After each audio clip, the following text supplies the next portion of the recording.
Welcome to Small Business, Big Network, the podcast for small business owners who want big results from their networking. I'm Liz Drury, a freelance voiceover artist who knows that if you're not working, then networking could help. Faye Dicker is a voiceover artist and founder of Freelance Mum, a child-friendly network that started in Bristol but is now spreading across the country. Thank you very much for being my podcast guest today, Faye. Good morning. Well, it's lovely to be here. Thanks very much for inviting me. It's great to chat to another voiceover artist, partly because I know that your sound quality is going to be excellent.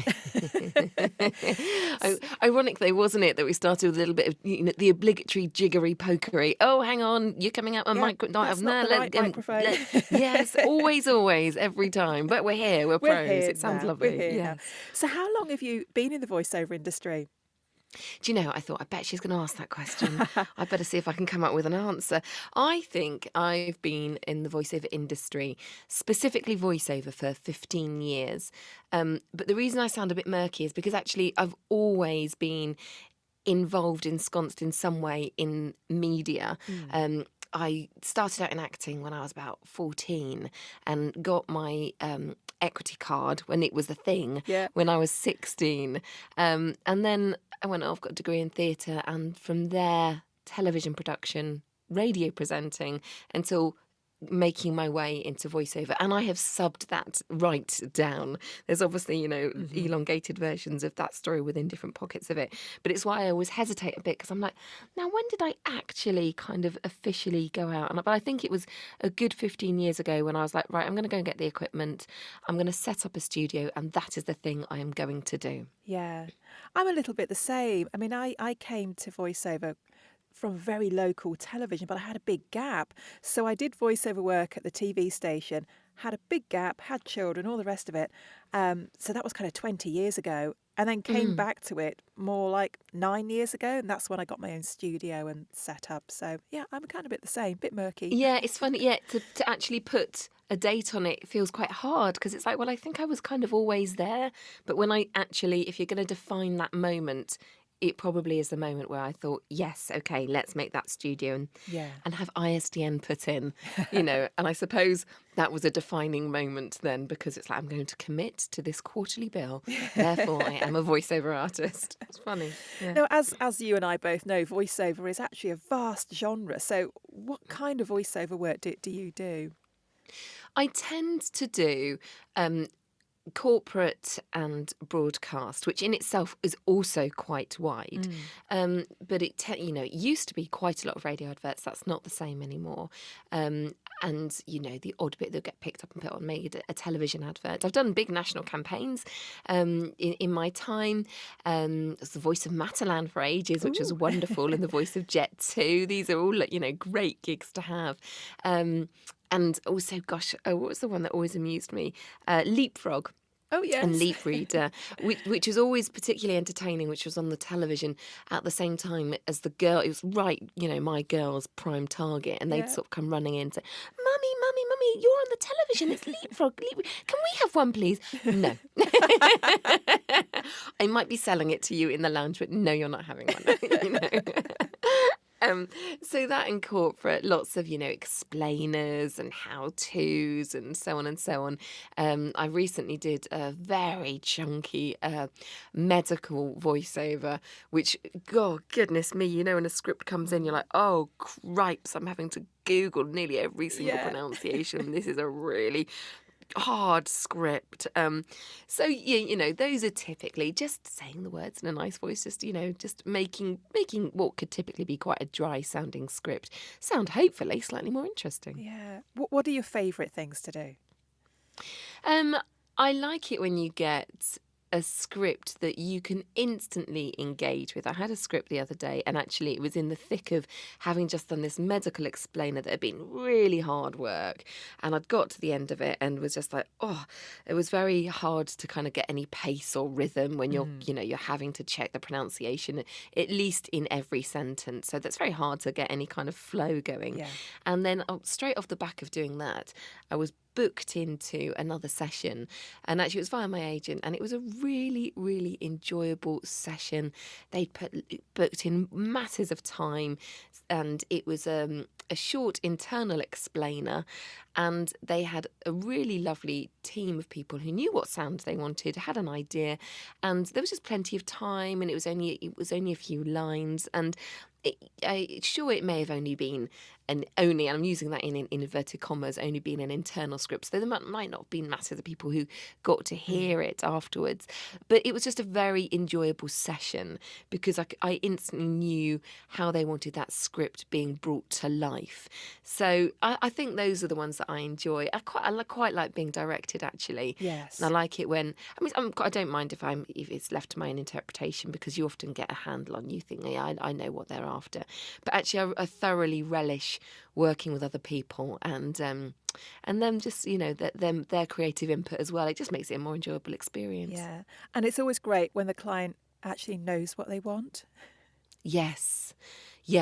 And you don't start getting those, can you sound relaxed, but can you speed up a bit, please? Yes. And you're like, oh, I think so, yes, and they clearly don't know what they want at all. Or sometimes, and I'm sure we've all done this, not just as voiceover artists, but as freelancers altogether, if someone comes in and they want a deal, and it's when you go against your instincts and you think, oh, all right, I'll do it. And those are the ones that bite you on the bottom. Yeah. Those are the ones that want another take. Those, and you just think, I should trust my instinct on this one. I knew it was going to come back, and it blooming well did. Yeah. So, yeah. I think my favourite ever piece of direction was, that's great, but could you sound a bit more yellow? Yes, of course I can.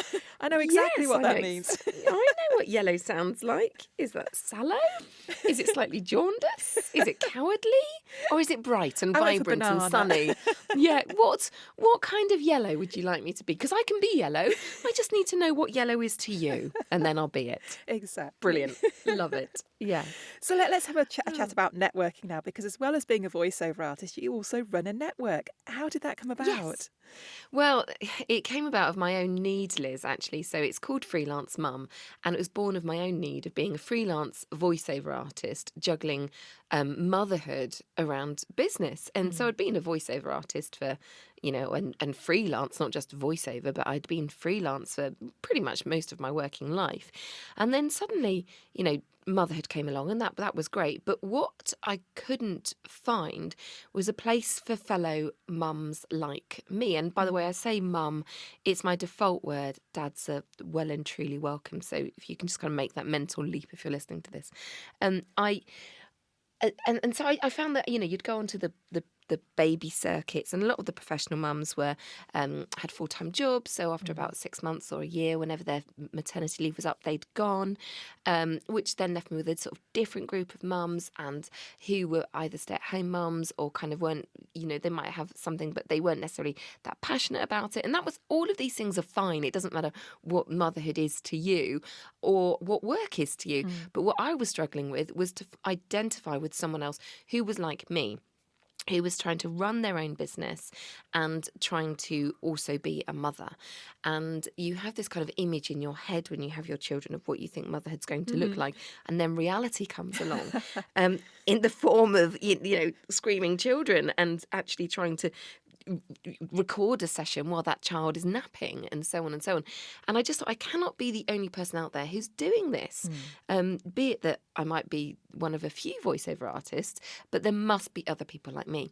And so initially, somewhat ironically, Freelance Mum started as a podcast, and that was just because I didn't quite know what I was trying to do, but I knew that I was a communicator, so I was going out and I was interviewing fellow mums in business. But the turning point actually came when I had my second daughter, Suki, so then I had a toddler and a baby, and I thought, actually what we really want is the face-to-face stuff, and I've pivoted again since then, but I'll just give you how it was born. And I decided to launch a network, a child-friendly networking for mums in business, where you could come along, you could network, you could bring your children, and just because you had your child didn't mean to say that you were any less a business person or a freelancer and that you couldn't have a conversation. And I felt quite adamant that actually, you just because you were holding your baby or dealing with a toddler didn't mean to say you couldn't have that. You didn't still have that business part of your brain. In fact, you were probably craving it. Yeah. So I created this space, this environment where people could come along and network and bring their children. And it just took off. I suppose in the same way that you see Buggy Fit or things like that now, where you could go and do a fitness class with your baby. It was like that. And it was an instant hit and a very strong, well, it was only running in Bristol. And it ran in Bristol and still runs in Bristol and has done for the last 8 years. I mean, the measure of which is my daughter Suki, my youngest daughter, who is 8. And I look and I think, I actually can't believe that. I launched that first one when you were a babe in arms. And I was just so, I think something happens in your brain when you have children and you sort of go into this weird kind of overdrive, or there's this sort of like creative thing that happens and you're like spurred on to do something in a way that you've never done it before. And goodness only knows, I mean, I was so sleep deprived, but I was just convinced that there was a need and I couldn't possibly be the only one. And it launched. Yeah, do you want me to tell you what happened then? Because then the pivot came during COVID when actually. Of course, yes. Okay, so it went. Liz, it had been running for 7 years and it was hugely successful in Bristol. We met twice a month. We always had a net walk. That was always a key feature. I recognised that mums needed to. It was much easier to talk when you had, when you're outside. And when the whether your toddlers child are was strapped in, yes. completely strapped in or on their scooter or whatever it is that they're doing, it was far easier to talk when you were net walking. But then we'd go back to a church hall and we'd have a guest speaker and we'd have craft for the little ones and, you could have coffee and cake and well. And all of this was going hugely successfully. But what was actually happening, if I'm completely honest, was I was actually dying a little bit on the inside because I was thinking, I am so tired now and this isn't sustainable. Because for every meeting, and I want you to picture this, and I'm sure you can, I was loading up my van, I was taking the amp, I was taking the microphones, I was taking the craft and the coffee and the cakes, and I was lining up a guest speaker, and, then it was an all singing, all dancing event, and everyone was saying, Faye, you've got to make this, you've got to scale up, you've got to make this nationwide. And I was thinking, well, I can see that, but who else is going to run this but me? Because it's so labour intensive. I had made one really good decision prior to lockdown, and I had put it on I'd stopped it making pay as you go and I'd made it membership. So it's very simple. I always wanted it to be inclusive so that it didn't matter at what point you were in your career, you could always afford it. So it's £15 a month. Because I know what it's like, especially when you're at the early days of motherhood or business, whichever way it is, and you're strapped for cash, but actually you really need that network. So I've never wanted money to be a barrier. But pay as you go didn't work because people would say they'd come and they couldn't come, and I still had my same costs. And if I was lucky, I might make £65. And it's just how could I do it? But the other thing that I had alongside the networking events was this amazing online community called the Mothership, which was a Facebook group with daily questions and just a very, very supportive, understanding, focused community. And then we went into lockdown, and we all remember that day.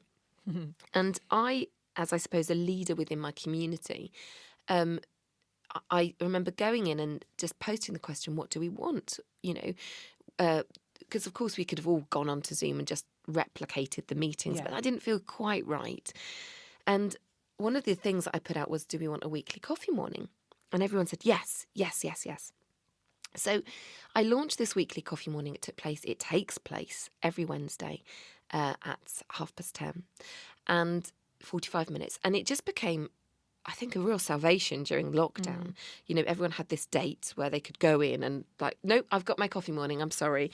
You can deal with the children. And it was just this sort of safe space where we could talk business, we could talk shop, we could just quite simply have a little weep if we needed to during lockdown, But actually, it became very, very apparent that this was the way forward. This wasn't just for lockdown. This was firmly part of the offering. Yeah. And then when we could gently start to meet again, and we could meet but only outdoors. I was like, well, that's great. We've always had the netwalk. We'll do the netwalk. And suddenly I had that moment, that epiphany where I was like, I can scale up. I can do it. If we can have netwalks all across the country, people can host the netwalks wherever they live. Yeah. But we can all come together once a week on our coffee morning. Yes. And suddenly I had it. And I'm looking at the award now. I actually won the COVID-19 Success Story Award with Ipsy. Woo. Because of us, and I say it because I kind of say it almost to myself as a, Faye, look at what you've done. Yeah.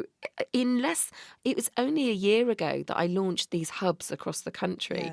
Yeah. And, it's those little pinch yourself moments. And I remember sort of sending out an email to my mailing list and saying, look, would you like to be a freelance mum fairy? Would you like to host a hub? And just thinking, well, I don't know who's going to apply, but I've had an idea. Let's just see. And I suddenly had a reply from someone who had gone to a networking event, a netwalk in Bristol, had since moved to Winchester, and said, I'd absolutely love to, Faye. What do I do? And I was a bit like, well, I don't really know. I'm making it up as I go along a bit, if I'm honest. But, if you don't mind rolling with me. And from that, she hosted a netwalk, and someone went to the netwalk and loved it so much. She said, well, could I host one in Southampton? So then we launched one in Southampton. And now, less than a year on, I've got hubs in Winchester, Southampton, North Somerset, South Devon and Bristol. So I've suddenly got 6 hubs. They all have a monthly netwalk. We all meet together for a weekly coffee morning, and we've all got the strength of the community in the Mothership. So I do pinch myself a bit that actually from this sleep-deprived mother 8 years ago on a bit of a mission, I now have these hubs. It is a COVID success story, and I'm really proud of myself. Yeah. So it's brilliant. So I guess you don't do the kind of church hall thing anymore. Is that sort of completely gone now? Yeah, those days are gone. And it was a weird moment because there was a point when we were we don't network. Sometimes I say we don't network with roofs anymore. We used to, there was a point in lockdown, and I'm sure you can remember, it was sort of in between the tiers where it was like, right, okay, I remember doing all the health and safety risks and desperately trying to get us back into these church halls. But I kind of knew in my heart that wasn't going to happen. I almost don't know why I was doing it. I kind of felt as though I had to just see. And then all the restrictions were changing again, and it was really evident that we just weren't going to. Yeah. But I also knew that was old Freelance Mum, and that it was no longer there. A bit is in the same way. This might sound a bit odd, but I can remember having my children and you finally finishing breastfeeding and thinking, brilliant, I can put back on my normal clothes. I don't have to think about this anymore. And reaching to my old wardrobe, but putting it on and thinking, but that's not me. And I was dying to wear those clothes again, but actually that was no longer me. I've moved on. It was that kind of moment where you're like, that's not me anymore, actually. Yeah. I was trying to force something, but it wasn't me. And actually this business has pivoted. And we're not going to network in halls. We're going to netwalk, and we're going to be outside, whatever the weather. And there was also that big I don't know about you, Liz, but I've always been a big believer in being outdoors. But I think that actually as a society, during lockdown, we realised even more so the importance of being outside. Yeah. And it sort of became this, no, it's really important for us to network and to be outside and to have that fresh air and fresh thinking, whatever the weather. And if we get rained on, that's fine as well, because it just makes you feel a bit more alive. So, and it does, doesn't it? Yeah. So how many people do you typically get coming to your netwalks? That's a really great question. And we get, so let me think, in Bristol, because each hub's slightly different, and that's also kind of what I like about it. So I give people the format. They all take a certain format. But obviously every hub is going to have its own signature because it's run by a different person. So in North Somerset, which is, it's sort of neighbours with Bristol a bit, really. Funnily enough, at the moment, that's our most popular hub, and you get sort of 18, 20 there. Oh, wow. Which is great, really big numbers. And they go for these walks, by the sea. And in fact, it doesn't even have to be a particularly wild day. It's always a bit of a microclimate in North Somerset. It's always a bit gusty. And they then go off and have a drink in the pub afterwards, which is, that's great. That's part of their signature. Bristol, we sort of get around 10. But I think at the moment, because everyone's so super excited about North Somerset, they're all going off to visit their hub, which is fine. I love it. I love the fact that if you can't make one hub, you can go to as many as you like. Winchester and Southampton, they've got about 10, that sort of number, and Somerset and South Devon are our newer and slightly smaller hubs, and they have around sort of, I don't know, between 5 and 10, so a decent size. Yeah. And I've always said with Freelance Mum, you can come and try it for free for 30 days, and then Yeah. after that, if you like it, become a member. So the number fluctuates a bit because you might have people come in on their taster, but in terms of members, we've probably got around 70 members as a whole now. Yeah. And how far are the walks generally? The walks they're sort of between, it's hard to define in terms of miles because it's more like, we do it more in minutes. Yes. And it's more sort of like 40 to 50. And we walk at the pace of the slowest toddler. Yeah. So it is a mosey, really. And we meet. We always have an icebreaker, which is just a little activity to kind of get you focused. I'm going to move back. I can hear me twanging on my microphone there. It's my arms, very unprofessional. And then I give focus questions at 3 points in the walk so that you can, I don't want it to be that the default conversation becomes about motherhood, because that's a very easy default conversation. Actually, I do want to make sure that we stay on track and we stay business focused. And then we always have a moment where we do an activity which is business focused in some way. And that's sometimes, in Bristol, for example, we bring picnic mats and we sit outside. But if it's tipping it down, there's a cafe we can go to. And I always have a 5 minutes with slot, so a member can talk about themselves for 5 minutes. And then we always have a slot at the end called Share the Moments. So you have 1 moment to do whatever you want to do on social media or take photos to share later on social media. Because I recognise that you know what it's like when you run your own business. You often have days of the week you're like, oh, what can I put out there? Yeah. I don't know what to say. So I'm like, let's just take some photos. You don't have to put it up now. Put it up in the week. You don't even have to reference Freelance Mum if you don't want to. It's just about try and create something that you might be useful for your social media feed later on in the week. So do it unapologetically. Pick up your phone, take photos, do whatever you need to do. You've got a whole minute to indulge. And it's quite a nice thing to do, actually, to say, and I always caveat that with, and by the way, if you just want to check your phones because you've got a funny niggle and you kind of you're expecting an email, here's 1 minute to unapologetically check your phone. That's fine. I get it. I really, really, truly do. So just pick up your phone and do what you need to do for a minute. I think that's a really good idea. And what kind of businesses are represented in your group? We tend to have a lot of creatives, but we also have non-creatives as well. So we've got bookkeepers and accountants and mortgage brokers, but we also have a lot of graphic designers and web designers and photographers, artists. What else have we got? I'm just thinking we've got a lovely artist, two lovely artists actually. Gina Belford, she's a wonderful artist. There's another artist called Ruth Bradford, and she's got the Little Black and White project, and she designs lots of lovely black and white picture books for children because they see particularly well black and white in babies in those very early days. Yeah. So lots of beautiful range of black and white books. Lots of like web hosting, web designers. But the thing that I love about Freelance Mum is it's got to be one of the most supportive communities ever. And I always use the example of the graphic designers in particular. I always think they're great. So if someone ever posts and says, I'm after a graphic designer, any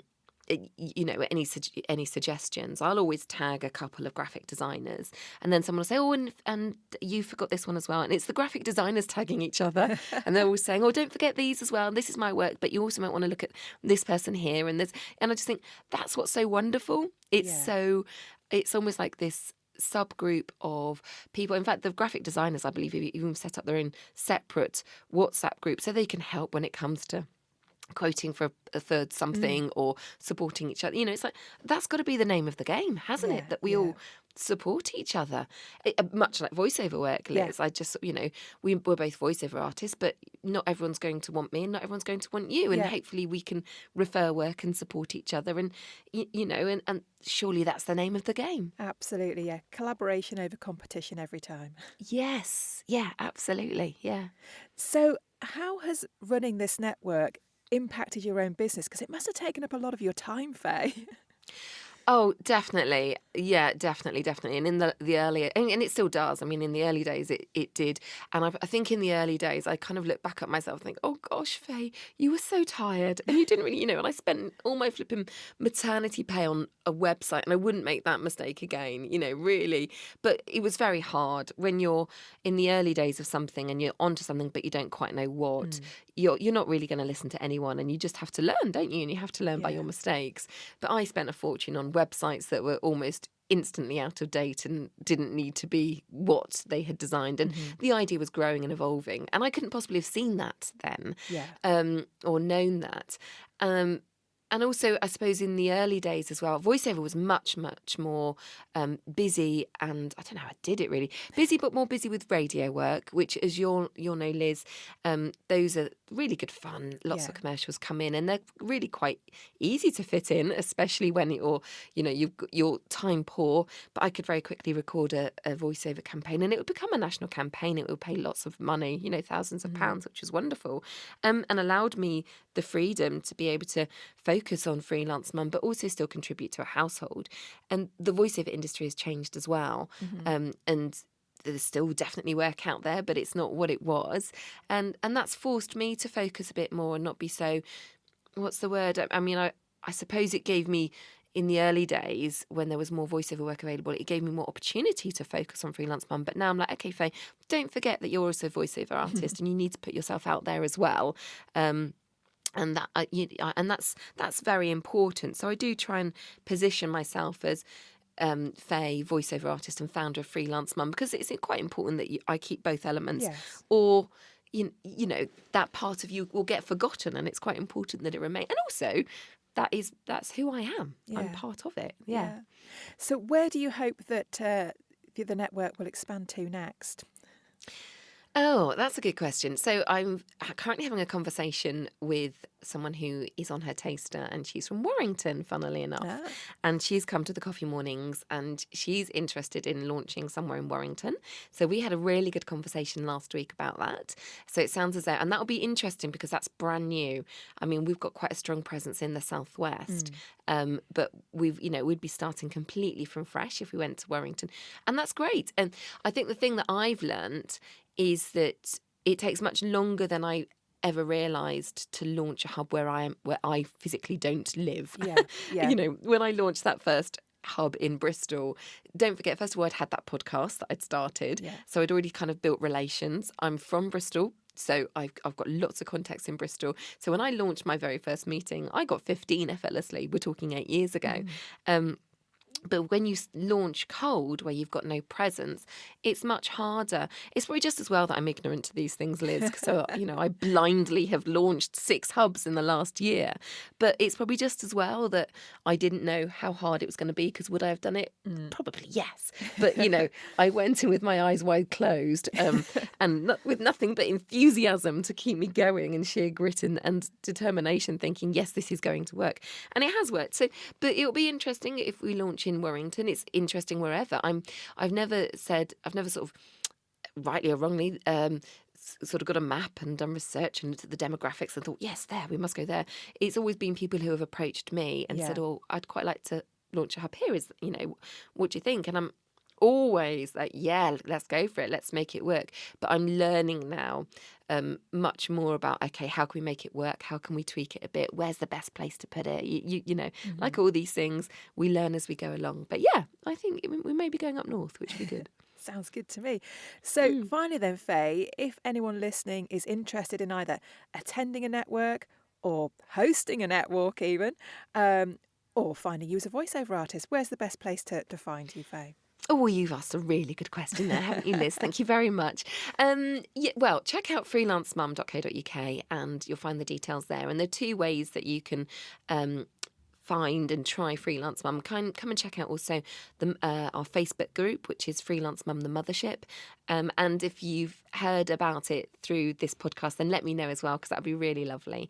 And you can start by check, coming to a coffee morning or attending a net walk, or if, as Liz rightly said, and there's not a net walk near you, then again, you just check out Freelance Mum and just drop me a line and we'll talk about it, and come to coffee morning, see if you like the vibe. And similarly, if you're interested in using my voice, then have a look at fayedicker.co.uk, because it'd be lovely to record a voiceover if anyone's looking for me. So yeah. Lovely. Well, thank you very much, Faye. And you've done wonders so far, and it sounds like this is going to continue to grow. So best of luck for the future. Thank you, Liz. And it's been so lovely connecting. It's been a real joy to chat to you here, to see you at the One Voice conference earlier in the year, and to just hear all your podcasts. So thank you very much. It's been a real privilege to share my story with you. You're welcome. Thanks for listening to Small Business, Big Network. If you found this podcast useful, please do rate, review and subscribe. And don't forget to share it with the rest of your network too.